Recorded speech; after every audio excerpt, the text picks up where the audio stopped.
Hot corner time, fresh article in The Athletic on Jim Bowden's intel around the league, talking to 30 teams, finding out who's buying, who's selling, and who's maybe a little bit of both. Things are fluid, AJ, and changing, but there's only a week to go. And for some of these teams, they're not going to figure out that much, right? If you have 7 games, say, between now and the trade deadline, and you go 4-3 or 3-4, did you really learn that much? And are you banking your entire season on those 7 or 8 games?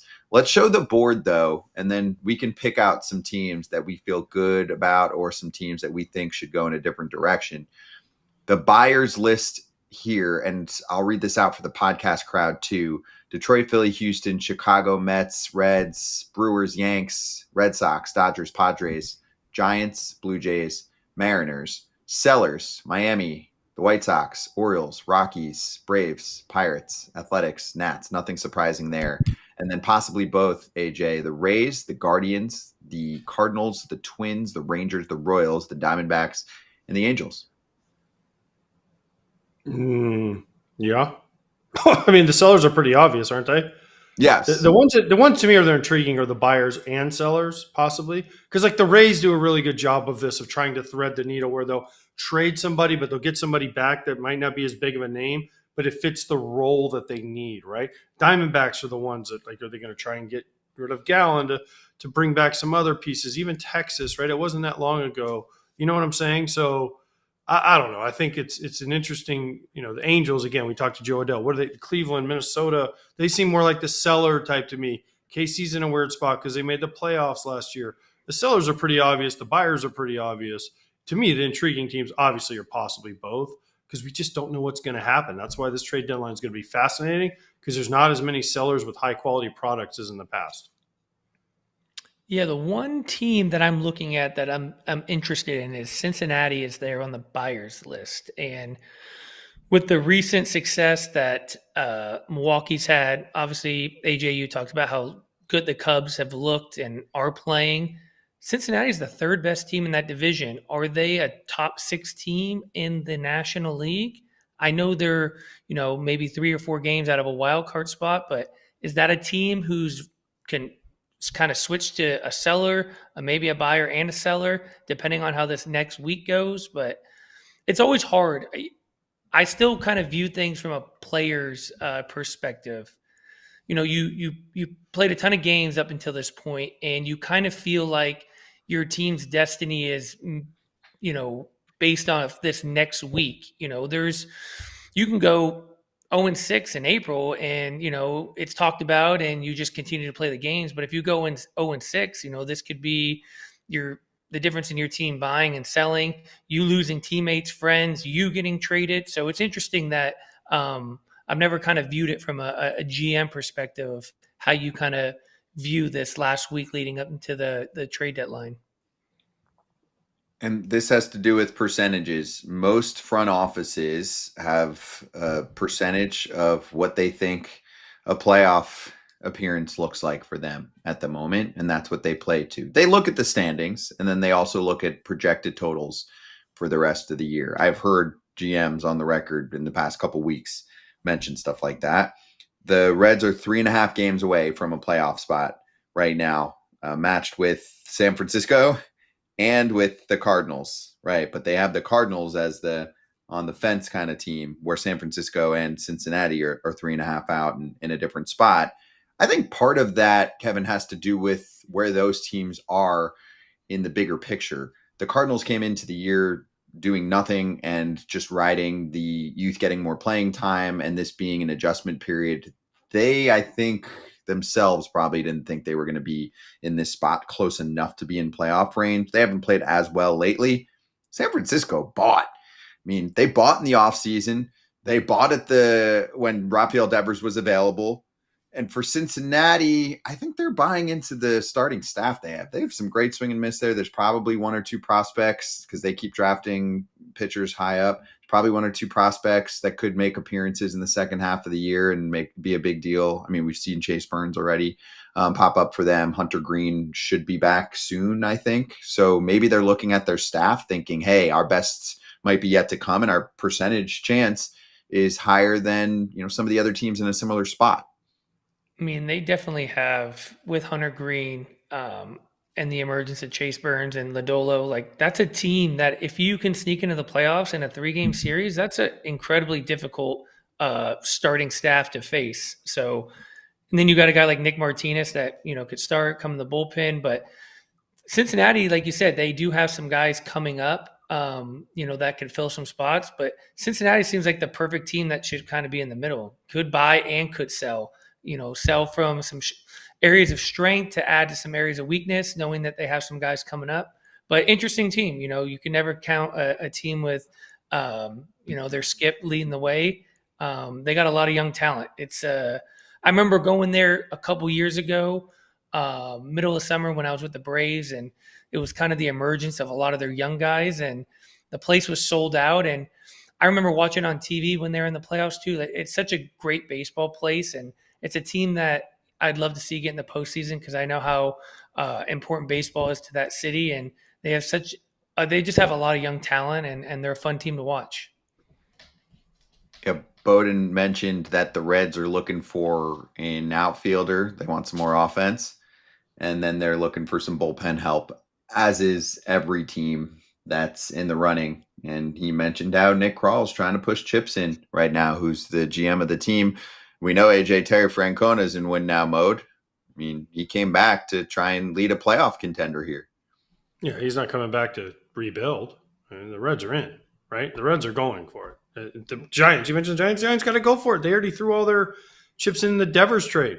I mean, let's not kid ourselves here. The Devers trade and some of the signings they made, Verlanders, those signings they made, those were to win now. Buster Posey's not going to want to go through a rebuild. He was brought in to help the Giants try to win now. So those teams to me are going for it. They have to. But now what do they have and what can they get? Because this is a seller's market. So I don't know. This trade deadline, every trade deadline is fascinating. But I just want to know what are the names that no one's talked about that all of a sudden is bam.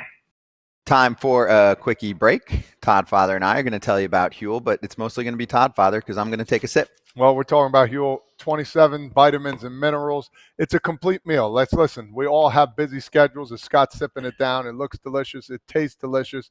When we're on the run, we need something to eat quick. And guess what? Huel is there, all different flavors. Scotty loves them. I love them. And I love how variety packed it is, and we can eat them any time of the day. That's right. Yeah, check out the website. There's bars. There are so many different flavors. I love the black edition. Chocolate, 35 grams of protein. There's strawberry shortcake, coffee caramel, cookies and cream. I can go on. And you get yourself 15% off if you're a new customer using the code FOUL at Huel.com/foul. Please see our description for the terms and conditions. Skip the stress, not the nutrition. Try Huel today for complete nutrition with the code FOUL at Huel.com/foul.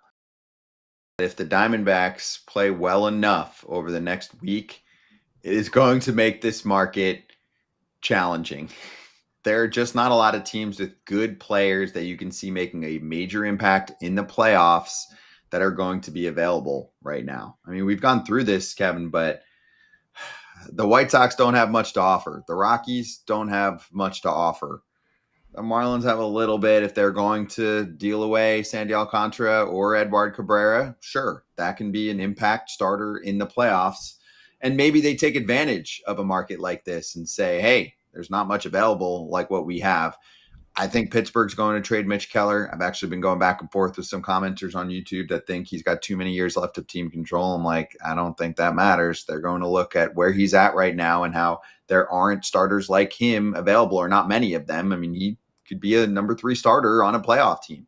For me, when I'm making a trade, right, or if I was making a trade at the deadline, Kevin, you're going to give up some significant prospect talent if it's someone that you think can start in October for you. Yeah, I mean, I think back to maybe my real first experience of, when I was in Toronto in 2015, we went out and made a bunch of big trades. We acquired David Price, and we gave up our two best left-handed pitching prospects, and Daniel Norris and Matthew Boyd, and it was like the craziest thing I had ever seen. But you brought in David Price, and that's a guy who's going to start game 1 or 2 for you in the playoffs. It's the price of doing business. It's the price of, putting yourself in a position to try and go win the whole thing. And unfortunately for us, it didn't work. But, it wasn't from a lack of effort from the front office putting all their chips in. It didn't work to win a World Series, but it worked to ignite that city. And I think it kind of changed the complexion of the franchise, the way that they went for it. I remember, back then covering all of that. So was that your rookie year? It would have been my first full season. I started opening day, but kind of like to AJ's point, earlier, X, Y, and Z, you never know what you're going to get X, Y, and Z. I mean, when you're getting a David Price or a Troy Tulowitzki, you got to go for it. And sometimes, years later, the trade ends up looking terrible. You think about a James Shield for a Fernando Tatis, but at the time, Fernando Tatis Jr. was just an X, Y, and Z. And, we talk about those couple instances where you traded a player like James Shield for Fernando Tatis, but there's a million others where, you end up getting the better end of the player who's a proven commodity, and these prospects never really make it. So, I mean, it's a hard balance for any GM, but, as a player, from a player's perspective, when you put yourself and your team in that situation to, have the GM, go out and try to acquire players, it's definitely that shot in the arm you need this time of year where, you're entering August and you've been at it for 5-6 months, and, things start to get repetitive and tired, and, the dog days of August kick in, but you wake up in the morning and you look at text messages and you look at, things on Twitter that Blue Jays just acquired Troy Tulowitzki and David Price. You're never more excited to go to the field. Kevin, do you remember the year before what the Blue Jays did at the trade deadline? Well, I do. Yeah. I mean, I was kind of a player who was up and down in 2014, and we were maybe a game or two, out of a wild card spot. And this was pre-expanded playoffs. I wonder how different it would have been if, more teams got in, but we didn't do anything. We didn't sell or trade, and we kind of just fizzled off the rest of that year. And, talking to Alex a couple years later, he learned a lot from that, just kind of from the morale standpoint of, he didn't do his job to kind of, push us over the edge and push us towards the finish line. And, we did a complete 180 the next year. And, I keep talking about David Price and Troy Tulowitzki. We also went out and acquired LaTroy Hawkins, Mark Lowe, Ben Revere. Like, it was a full overhaul of our roster, and it energized the entire team. It energized that city. And, ultimately we didn't win the ultimate prize, but it was a hell of a run. Yeah.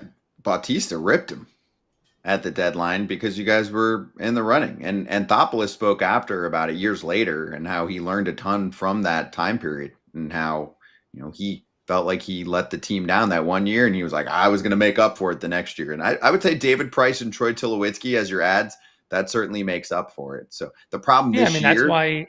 That's why I was interested asking Ken about the Braves, because I feel like, ever since 2015, when he pushed all the chips in, that's all he's ever done is win. And now they're in a position where they're underachieving, to say the least. What does he do? Does he have that other kind of mode where he can, sell off some pieces? He's been all go for the last, 8 or 9 years, just acquiring talent and acquiring and trying to improve his team. Does he have it in him to, throw in the white flag and kind of try to rebuild the farm system? I don't know. It sounds like he doesn't want to rock the boat much, and most of these players are under control for a long period of time. So it sounds like Marcell Ozuna, Raisel Iglesias, I think, will be moved. I know his ERA is not great, but most of the rest of the numbers for him and the stuff are playing out the same way. So maybe he moves on to another team and has a big final couple months of the season. All right, any other thoughts from people? Let us know in the comments.